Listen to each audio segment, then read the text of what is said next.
Ladies and gentlemen, my name is Nathan. I am one of the co-founders of the Election Truth Alliance. A little bit about me. My background is in cybersecurity, information systems, as a 25 Bravo computer tech specialist in the Army Reserves. Got my degree in network security and information systems, commissioned as a signal officer in the Army National Guard. Work with radio communications, planning, tactics, all of the good stuff. So what we're going to do is this video is going to highlight a recent release we had with Dr. Walter Mebane and his analysis. So we're going to jump right in.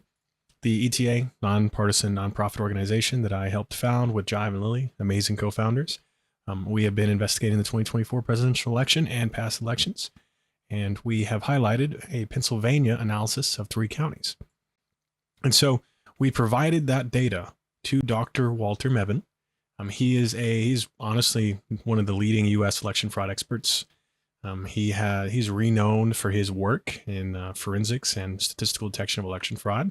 And so his analysis is called eforensics. It's a model that identifies anomalies based on turnout and some other statistical studies. And so some keynotes is he has applied his model to elections in Europe. He has authored papers disputing election fraud, such as 2019's Bolivian election. So it wasn't, he found that although there was some concerns of potential election fraud, it was not significant enough at all to change the outcome of that election. So he has done both highlighted elections and argued against election fraud for multiple elections in multiple years. And he founded a paper, he authored, I believe, another paper as well that found no credible claims of election fraud for the winning candidate of the 2020 presidential election. So that's just some of his work. Some of the other contributions he's done is he was given a grant by USAID to help create an election forensic kit that was hosted on their website portal. That is no longer up. Cannot find that anymore. But it's his collection of statistical methods. He is kind of the go-to guy for election forensics in the U.S. He is the leading expert. And so he continues to research and develop and highlight elections and monitor them around the world. And he analyzes the 3 counties in Pennsylvania. And so those 3 counties are Philadelphia, Erie, and Allegheny County. These are some of the largest counties in the state. Philadelphia is the most heavily populated, and then Allegheny is the second, Erie is the 5th. Pennsylvania, as we said in our report, they vote by 3 vote types, provisional, mail-in, and election day.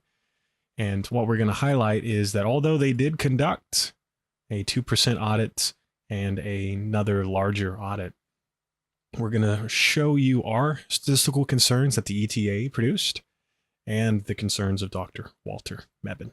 Mail-in, it seems a little more chaotic and random. The way you read these graphs is there's a red and a blue bar per county. The red is the Republicans, the blue is the Democrats. And this is the presidential race being shown here. So 0% is the amount of votes the Senate got for each candidate. And so if you're above the line, you got more votes than the Senate. If you're below the line, you got less votes than your party's Senate candidate. So what we see is in mail-in, it's a little more chaotic. Trump's overperforming a majority of the time, but still it's a little more chaotic. We see that on election day, a majority of the underperformance for Harris is this 1 vote type. What we highlight is this is a little too uniform. We see this a little too consistently across multiple counties, and we bring up a question of if you were changing, deleting, or manipulating votes for one candidate, it may cause this drop-off or this down ballot difference. And so we do have some other analysis, but Dr. Walter Mebane, his findings when we gave him the actual voting data, he gave us his 3-county report. This is a working paper. And some of the takeaways is he found with his eForensics model approximately up to 28,000 or so distorted votes. I mean, these are anomalies. And so this is 24% of the statewide margin of victory for Trump in this case. And 2 other takeaways is Philadelphia, largest county, had some of the most significant anomalies, and the highest concentration was election day, as we just showed you for our analysis. So we do have this paper hosted. It's electiontruthaliance.org, Mebane PA working paper. You can just go to our website, go to analysis, and you'll find this. This is one snippet where he's showing that model of all the precincts across those 3 counties and just kind of doing an analysis. I'll be honest, his analysis is very dense. His paper is very dense. We summarized it right there for you. He has other works and other papers. If you want to understand what he's actually doing, he has a foundational paper that explains kind of how his analysis works and the foundation. But really what he's looking at is he's looking at any correlation for turnout across multiple precincts. Very similar to what we're doing. His is just far more advanced and does multiple different analysis. So as mentioned, the ETA, we published our Pennsylvania analysis looking at those 3 counties that we gave to Dr. Walter Mebane. And in this case, we're just going to highlight our findings yet again. We don't quantify our findings the same way he does. We do have ways of doing it. We quantified somewhere around 30,000 up to or less than 30,000 potentially irregular or anomalous votes. But in my opinion, I feel like that might be a low estimate. It's very difficult to tell. And we'll improve our ability to estimate going forward. But so we have a heat map analysis to show you, just to show you those concerns more visually. And so this is the 3 counties in Pennsylvania we'll highlight. But this is based off the work of Peter Klimek et al. So they published the paper, Statistical Detection of Systematic Election Irregularities. And so he is an Austrian physicist. He's known for his election forensics. He's applied his work to all kinds of European elections from Russia, Switzerland, Uganda. And it's doing the same thing that we've been wanting to do, which is, looking for anomalies that may be caused by ballot stuffing or vote manipulation. His model utilizes heat maps, and his model says a free and fair election with no concerning manipulation is going to look like a circle. And so he shows that modeled here on the right. Then he shows that if there is manipulation, it may look like something of Russia's 2011, 2012 comet trails. And I'll kind of briefly explain what would cause these shapes. So we did apply this to U.S. elections, the 24. We're looking at Ohio. They are nonpartisan state board District 5. And we see that more circular, normal modeled fair election here. And so what this is really showing, it's showing that is there any changing happening as turnout increased across precincts? To put this in a better verbiage, what we're looking at is a snapshot. So we're looking at all the precincts after all the votes are counted. And we're saying from precincts with low turnout to precincts with high turnout, which is that x-axis, are we seeing any significant correlation with the amount of votes the candidate is getting? And in this case, this is just Trump, this is a winning candidate, not the Trump votes. It's nonpartisan, so this is vinegar. We're going to highlight Trump's votes in the next portions. But we don't see a correlation where precincts with higher turnout versus precincts with lower turnout, Trump is winning or less or more. In this case, vinegar is winning less or more. It's that circle. There's no correlation. So same thing, mail-in, Erie. This is that 5th largest, I believe.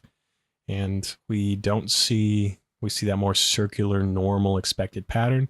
We don't see any precincts shifting up and to the right or up as turnout had increased or as vote share had increased. And then here's election day. We're going to highlight again, we're looking at all the precincts in the county, and we're seeing that in precincts of higher turnout, Trump is growing in the amount of votes he's getting across all precincts. There's a correlation between the amount of votes Trump is getting and the amount of turnout there was. This is mirroring concerns seen in European elections of manipulation, such as Russia. They have this comet trail. That means a majority of the votes are unmanipulated, and then you have precincts being manipulated up and to the right, and then you actually have stuffing, potentially, where you're sitting at 100% turnout. In our case, we don't ever really see 100% turnout, but we do see that there could be, this anomaly suggests that they're potentially digitally stuffing ballots, adding in synthetic or voting for people who didn't actually vote, and they're doing it uniformly across precincts, and it's voting predominantly for Trump. That would cause this effect. We're going to be publishing some more of this, but ultimately it comes down to, why is this a big deal? Well, leading U.S. election fraud expert, this demands that we investigate. This demands that we try and get our hands on the paper ballots, do an actual audit, because if there is election fraud occurring in our elections, not only for the 24 election, we have concerns with the midterms and upcoming elections. So we need to make sure that our machines aren't potentially manipulating votes, which is our concern. We're seeing a tabulation issue. So we need to audit, For those of you who want to support us, go to our website, electiontruthealliance.org. You can donate to help us fight this fight. We've been working with some of the counties, but we're looking at litigation if the counties aren't willing to step up. We have lawyers to retain and help us go about the process here. I need you to call. We have a audit advocacy toolkit on our website. It's under resources. I want you to call the Secretary of the Commonwealth of Pennsylvania. I want you to call their governors. I want you to reach out to your county officials in Philadelphia, in Pennsylvania as a whole, but any of those 3 counties really. And all we want is we want audits, we want to validate, and we want to verify. I would be happy to be wrong. I'd be happy to get our hands on the paper ballots and audit any of these precincts 100%. People ask us, why did the audits that were conducted not catch this? There's a few things. Is one, our audits would be insufficient to catch digital manipulation, because if you're manipulating the votes by adding in digital votes, they don't exist physically. So an audit wouldn't catch that unless you audit 100% of something and find excess. You're not going to do that with a 2% because you're just going to check 2% of the votes. They're going to likely match. There's a few other things we see undersampling in like the larger areas. And we are seeing in places of higher turnout this correlation benefiting the Republican candidates. So a lot of the audits focus the smaller areas. So thank you so much for your time. We're going to be publishing some new stuff here soon. We're working on North Carolina. We're working on some of the other swing states, such as Wisconsin. And then we will continue to highlight Iowa. If you've not seen our Iowa analysis, we have a video out for that. And we will continue to push for accountability for audits. And we will go from there. So thank you guys so much. More to come.